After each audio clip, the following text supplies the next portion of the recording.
Hello folks, Fuzz here and bringing more Lair of the Lost Lord Ni no Kuni 2 expansion content today. So I've come across my first, well I guess we could say first major boss fight of the Labyrinth dungeon, which is the new dungeon of course in Lair of the Lost Lord, and it was encountered on floor 41. So this is actually the Prince of Wraiths encounter. I'm assuming the first of several, to be honest with you. And it's not an easy fight by any stretch of the imagination. I have leveled to 103 by this point, purely just by making my way through, not by farming or anything. Which puts me about 20 levels ahead of the boss, but he does seem to be tuned to be quite a difficult encounter as it is anyway. Perhaps the most annoying thing about this encounter is the fact that the save point, or the checkpoint rather, that's tied to floor 41 only actually kicks into place once the boss has been defeated. So if you die during the encounter, if you have a game over, then you will have to unfortunately begin once again from floor 21. A little bit annoying, but just raises the stakes to make sure that you don't get game over, I suppose.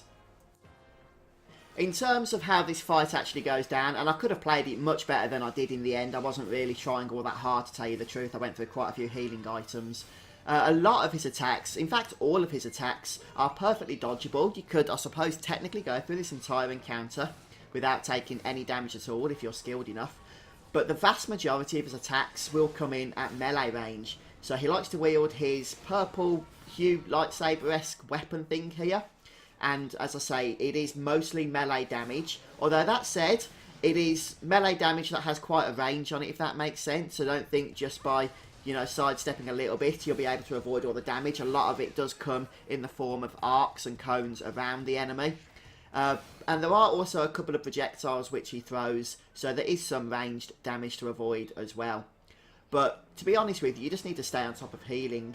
And he will of course put up the shield, the one where you have to damage through as it regenerates in order to get his normal health bar back up again. Which you can do by using the method that we learned a little bit earlier on, which is doing the evade dodge as he attacks right at the correct moment in order to basically stun this dude, put it into slow time or whatever the case is, and then just unleash, you know, hell upon him in order to go ahead and remove that shield. You can see it active right now. I never had to do that myself. I didn't actually get any of the timings right, but fortunately my damage was high enough anyway to remove that shield without it being too much of a problem. As with many boss fights, the majority of your damage is probably best not to be coming from melee. So obviously you're going to be taking a lot of damage if you do that. But instead, just try and rely on ranged attacks, higgledies, and of course these trusted golden orbs. If you do get a golden orb, then just unleash everything you can. Just make sure to stay on top of your health if you're not paying attention to that so much. And as you can see, you know, a few nasty spells with the golden orb active is going to be sufficient to really bring this guy down fairly quickly. And he dropped for me a new item type, the first I've seen actually from this dungeon. It's kind of in this yellowish creamy text colour here, which is a really powerful type of item, and it's new to this particular DLC.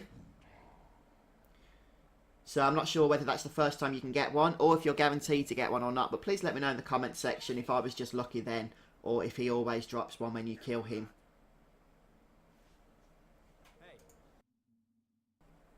Well, by kill, I suppose defeat would be the better terminology, since he's not actually dead, he goes off again. No doubt to be encountered later on.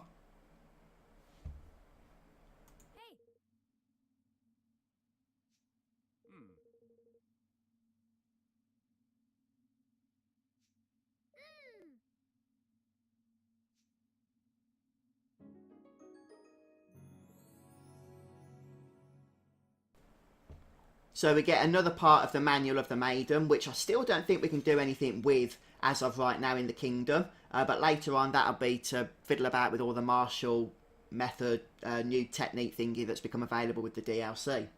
So one thing I recommend is that you save all of your orbs as you go through the previous floors of the dungeon for these specific chests that the bosses drop after them. And if you can reach the maximum amount, which is 999 as I just did, I think you either have a very high, if not guaranteed, chance to get a high quality item such as this Stellar Spear here. And as you can see, that too is in the yellow/cream category. I'm not sure what that's called. Is that legendary or epic? I don't know what the terminology is for the higher quality items in Ni no Kuni 2. But whatever it is, that's the best, I believe. So do try and, you know, as I say, bring the maximum amount of orbs, which isn't too hard actually, because you can just fulfill the objectives, and that will give you a whole load of orbs on the previous floors. So yeah, it will mean having to spend a little bit more time on those floors, but it is worth it in my opinion. So once we've gone ahead and looted the chest, killed the enemy or defeated the enemy, then we can go ahead and speak to these ghosts. I don't think it's absolutely required, but I'll just go ahead and do so just to be on the safe side. And then we'll actually have a checkpoint here. The game doesn't tell us that. It does give us the option of going immediately to the next floor. But feel free, once this boss has been defeated, to use the next door or the next portal to go ahead and quit. And you'll be able to pick up from floor 41 the next time you so please. But folks, I would be very interested in hearing what your thoughts are of the Lair of the Lost Lord DLC so far. I've been getting quite a lot of positive feedback about it in the comment section of my previous videos that I've done on this expansion. A lot of people seem to be enjoying the content, the game content I'm talking about. Not necessarily my video content, maybe you're enjoying that, I'm not sure. But definitely the game itself, people are, you know, very excited to be playing through this. And there does seem to be quite a bit of content in this one from what I've seen so far. And obviously there's still a lot more floors to come, so we're looking forward to seeing where they take us from here on out. But that's it for today's video, guys. Hope you've enjoyed watching this encounter against the Prince of Wraiths. And come back next time. I think I'm going to be doing a video just sharing some tips. I have seen a few posts from people over at Reddit and stuff where they're just struggling with various aspects of this dungeon. Not necessarily the difficulty of it, but just understanding how certain aspects of it work. So maybe that'd be helpful to you guys if I did that. Alright then folks, so thanks for joining me today. I'll see you soon. Take care.